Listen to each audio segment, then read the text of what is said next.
Shrimad home remedies में आपका स्वागत है। और हम आपको जो 29 रहस्य बता रहे थे, उसमें से हम रहस्य बताने जा रहे हैं। उसमें से एक रहस्य है शतायु होना। तो क्या 1000 वर्षों तक जीवित रहा जा सकता था? पौराणिक और संस्कृत ग्रंथों के अनुसार भारत में ऐसे कई लोग हैं जो हजारों वर्षों से जीवित हैं। हिमालय में आज भी ऐसे कई ऋषि और मुनि हैं जिनकी आयु लगभग 600 वर्ष से अधिक बताई जाती है। आपने अष्ट चिरंजीवी के बारे में सुना ही, अर्थात 8 लोग: अश्वत्थामा, दैत्यराज बलि, वेदव्यास, हनुमान, विभीषण, कृपाचार्य, परशुराम और मार्कंडेय। इनका स्मरण सुबह सुबह करने से सारी बीमारियां समाप्त हो जाती हैं और मनुष्य 100 वर्ष की आयु को प्राप्त करता है। ये सभी चिरंजीवी हैं। तो पुराणों के अनुसार ये लोग या अन्य ऐसे कई लोग जिनके बारे में कहा जाता है कि वे आज भी जीवित हैं, ये संभव है कि कोई व्यक्ति हजारों वर्ष तक जीवित रह सकता है? आयुर्वेद के अनुसार मनुष्य की जीवन जो है लगभग 120 वर्ष की बताई गई है, लेकिन वो अपने योग बल से लगभग 150 वर्ष तक जी सकता है। कहते हैं कि प्राचीन मानव की सामान्य उम्र 300 से 400 वर्ष हुआ करती थी, क्योंकि तब धरती का वातावरण व्यक्ति को उक्त काल तक जिंदा बनाए रखने के लिए काफी था। उसके बाद है कौरवों का जन्म का रहस्य। कौरवों को नहीं जानता। धृतराष्ट्र और गांधारी के 99 पुत्र थे, एक पुत्री थी जिन्हें कौरव कहा जाता था। कुरुवंश में होने के कारण ये कौरव कहलाए। सभी कौरवों में दुर्योधन सबसे बड़ा था। गांधारी जब गर्भवती थी तब धृतराष्ट्र ने एक दासी के साथ सहवास किया, जिसके चलते युयुत्सु नामक पुत्र का जन्म हुआ। इस तरह कौरव 100 हो गए। युयुत्सु इन वक्त पर कौरवों की सेना को छोड़कर पांडवों की सेना में शामिल हो गया था। गांधारी ने वेदव्यास से पुत्रवती होने का वरदान प्राप्त कर लिया था। गर्भ धारण कर लेने के पश्चात भी 2 वर्ष व्यतीत हो गए, किंतु गांधारी को कोई संतान उत्पन्न नहीं हुआ। इस पर क्रोधवश गांधारी ने अपने पेट पर जोर से मुष्टि का प्रहार किया था और उसका गर्भ गिर गया था। वेदव्यास ने इस घटना को तत्काल जान लिया। वे गांधारी के पास आकर बोले कि गांधारी, तूने बहुत गलत किया है। मेरा दिया हुआ वर कभी मिथ्या नहीं जाता। अब तुम शीघ्र ही 100 कुंड तैयार करवाओ और मैं घृत भरवा दो, घी भरवा दो। वेदव्यास ने गांधारी के गर्भ से निकले मांस पिंड पर अभिमंत्रित जल छिड़का, जिससे उस पिंड के अंगूठे के पूर्वे के बराबर 100 टुकड़े हो गए। वेदव्यास ने उन टुकड़ों को गांधारी के बनवाए हुए 100 कुंड में रखवा दिया और उन कुंडों को 2 वर्ष पश्चात खोलने का आदेश देकर अपने आश्रम चले गए। 2 वर्ष बाद सबसे पहले कुंड से दुर्योधन की उत्पत्ति हुई। फिर उन कुंडों से धृतराष्ट्र के शेष 99 पुत्र एवं दुश्शाला नामक एक कन्या का जन्म हुआ। अब सवाल ये उठता है कि क्या ऐसा हुआ था? ऐसा कैसे संभव है? आजकल टेस्ट ट्यूब बेबी के बारे में जरूर सुनते हैं, लेकिन 99 पुत्र का एक साथ जन्म सचमुच एक गहरा रहस्य है, जिस पे अभी भी शोध किया जा रहा है। फिर क्या इच्छा मृत्यु प्राप्त की जा सकती है? भीष्म पितामह के बारे में कहा जाता है कि उनको इच्छा मृत्यु का वरदान प्राप्त था। पुराणों के अनुसार ब्रह्मा जी से अत्रि, अत्रि से चंद्रमा, चंद्रमा से बुध, बुध से ईलानंदन पुरुरवा का जन्म हुआ, पुरुरवा से आयु, आयु से राजा नहुस और नहुस से ययाति का जन्म हुआ। अयाति से पुरु हुए, पुरु के वंश में भरत और भरत के कुल में राजा कुरु हुए। कुरु के वंश में आगे चलकर राजा प्रतीप हुए, जिनके दूसरे पुत्र थे शांतनु, और शांतनु का बड़ा भाई बचपन में शांत हो गया। तो शांतनु कि गंगा से देवव्रत भीष्म हुए। अभी भीष्म ने ब्रह्मचर्य की प्रतिज्ञा ली थी, इसलिए वंश आगे नहीं चल सका और भीष्म अंतिम कौरव थे। पर इच्छा मृत्यु, क्या यह संभव था? कौन सी योग विधि थी? फिर जो नदियां हैं, गंगा, सरस्वती, नर्मदा और ब्रह्मपुत्र और सिंधु, उक्त 5 नदियों को भारत का, विशेषकर हिंदू धर्म में बहुत महत्वपूर्ण माना जाता है। उक्त 5 नदियों का जल एक दूसरे से अलग है, लेकिन उनमें से नर्मदा नदी को छोड़कर बाकी नदियां हिमालय के एक ही स्थान से निकलने वाली नदियां हैं। नर्मदा एकमात्र ऐसी नदी है जो सभी नदियों की अपेक्षा विपरीत दिशा में बहती है और इसे पाताल की नदी कहते हैं। सरस्वती नदी का तो भूगर्भीय हलचलों के कारण अस्तित्व खत्म हो गया और सिंधु ने अपना मार्ग बदल दिया है। गंगा ने भी इस लंबे दौर में कई उतार चढ़ाव देखे हैं। ब्रह्मपुत्र ने भी हजारों वर्षों से लाखों लोगों की मुमुक्षा को दूर किया है। मुमुक्षा का अर्थ मतलब मोक्ष की कामना। अभी देखिए सरस्वती नदी। सरस्वती नदी का तो अब पता नहीं है, लेकिन आज भी वो राजस्थान और हरियाणा के कुछ क्षेत्रों में अपने होने का एहसास दिलाती है। कहते हैं लगभग 18 ईसा पूर्व इस नदी का अस्तित्व मिट गया था। इस नदी के किनारे बैठकर ही वेद की ऋचाओं का जन्म हुआ था। भगवान ब्रह्मा ने अपने कई महत्वपूर्ण यज्ञ संपन्न किए थे। प्राचीन सभ्यताओं की जननी सरस्वती नदी आज भी एक रहस्य है उन लोगों के लिए जो जानबूझकर इसका अस्तित्व को नहीं स्वीकारते हैं। शोधानुसार यह लगभग 9000 ईसा पूर्व अस्तित्व में आई थी। 3000 ईसा पूर्व उसने स्वर्ण युग देखा और लगभग 1800 ईसा पूर्व आते आते यह लुप्त हो गई। कहा जाता है कि 1800 ईसा पूर्व के आसपास किसी भयानक प्राकृतिक आपदा के कारण एक ओर जहाँ सरस्वती नदी विलुप्त हो गई, वहीं दूसरी ओर इस क्षेत्र के लोगों ने पश्चिम की ओर पलायन कर गए।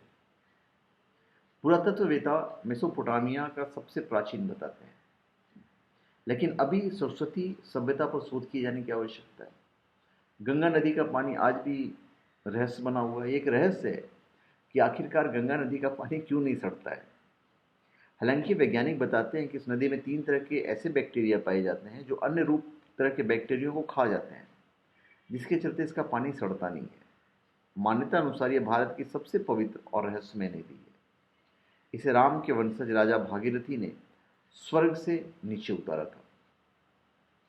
फिर हम गरुड़ की बात करते हैं। गरुड़ हिंदू धर्म का महत्वपूर्ण स्थान है। गरुड़ का हिंदू धर्म में एक महत्वपूर्ण स्थान है। वे पक्षियों के राजा और भगवान विष्णु के वाहन हैं। भगवान गरुड़ को कश्यप ऋषि और विनीता का पुत्र कहा जाता है। विनीता दक्ष कन्या थी। गरुड़ के बड़े भाई का नाम अरुण है, जो भगवान सूर्य के रथ के सारथी हैं। पक्षीराज गरुड़ को जीव विज्ञान में लेप्टोटाइल्स जवानिकस कहते हैं। ये international union conservation of nature की रेड लिस्ट यानी विलुप्त प्राय पक्षी की श्रेणी में है। पंचतंत्र में गरुड़ की कई कहानियां मिलती हैं। प्राचीन मंदिरों के द्वार पर एक ओर गरुड़ तो दूसरी ओर हनुमान जी की मूर्ति आविष्टित की जाती रही है। घर में रखे मंदिर में गरुड़ घंटी और मंदिर के शिखर पर गरुड़ ध्वज होता है।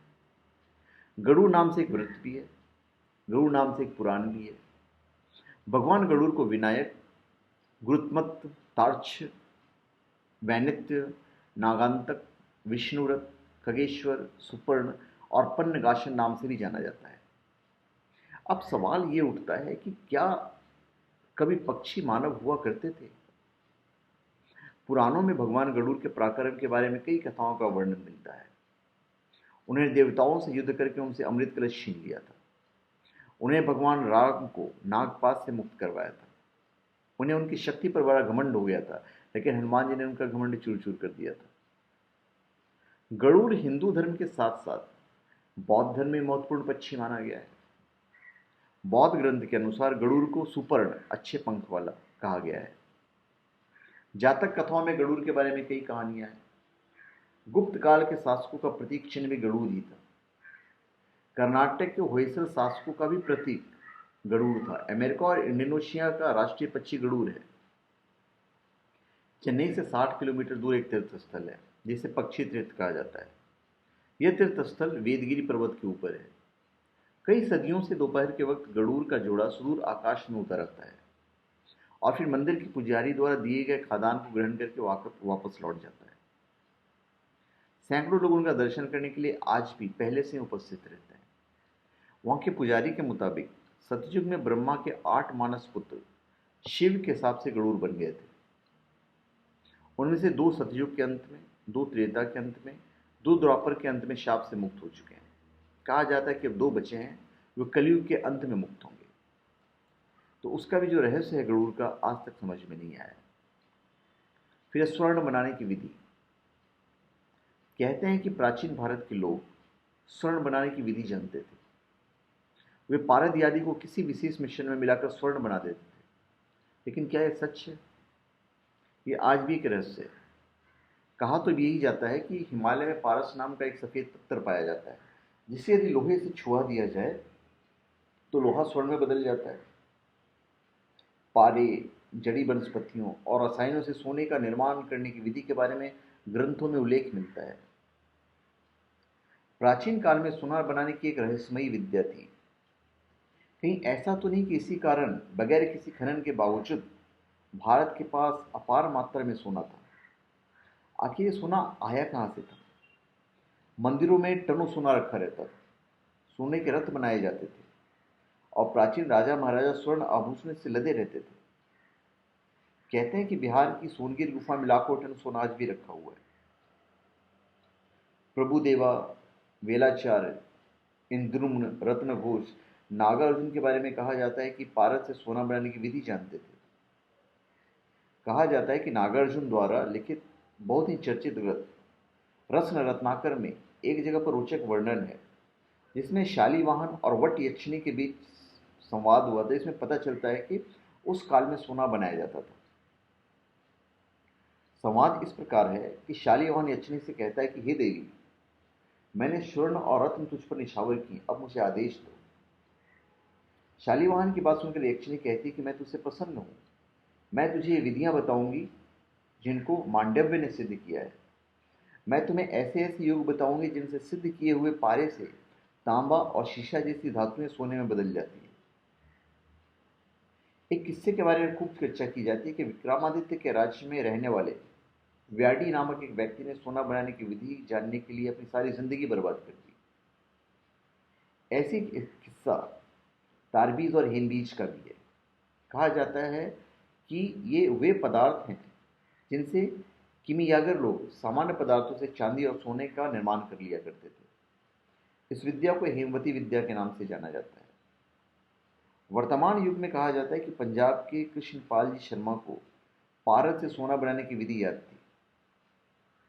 इसका उल्लेख उन्होंने 6 नवंबर 1983 के साप्ताहिक हिंदुस्तान में मिलता है।